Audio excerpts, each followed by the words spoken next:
હાલ રક્ષાબંધન પર તમામ લોકો ખાસ ચેતી જજો। હાલ એક દુઃખદ સમાચાર સામે આવી રહ્યા છે। તો ભારત એક એવો દેશ છે જ્યાં લગભગ દર મહિને કોઈને કોઈ તહેવાર ઉજવવામાં આવે છે। અહીં અનેક ધર્મના લોકો તેમના તહેવારો ખૂબ જ ધામધૂમથી ઉજવે છે। ઉદાહરણ તરીકે આ વખતે આવનાર રક્ષાબંધન તહેવારને જ લઈ લો।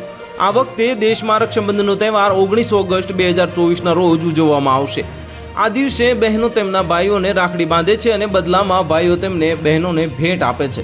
આ માટે ઘણા લોકો ઓનલાઈન શોપિંગ પણ કરે છે, કારણ કે અહીં તેમને ઘણા પ્રકારના ડિસ્કાઉન્ટ અને ઘણી સારી વસ્તુઓ મળે છે। પરંતુ માત્ર રાહ જુઓ, કારણ કે રક્ષાબંધનની આડમાં છેતરપિંડી કરનારાઓ લોકોને છેતરવાની કોઈ તક છોડતા નથી। તેથી તમારી એક નાની ભૂલ પણ તમને મોંઘી પડી શકે છે।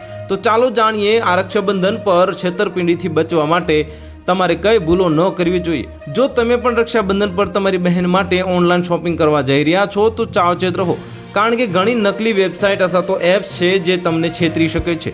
તેથી તમારે વાસ્તવિક અને નકલી વેબસાઇટ વચ્ચેનો તફાવત જાણવો જોઈએ, નહીં તો તમે છેતરાઈ શકો છો। જો કે લોકો કેટલીક એપ્સ દ્વારા ખરીદી કરી શકે છે અને જે ભરોસાપાત્ર હોય છે, પરંતુ કેટલીક વાર સોશિયલ મીડિયા પર કેટલીક વસ્તુઓ જોવા મળે છે અને જે દેખાવમાં અલગ હોય છે અને ઘણી સસ્તી પણ હોય છે।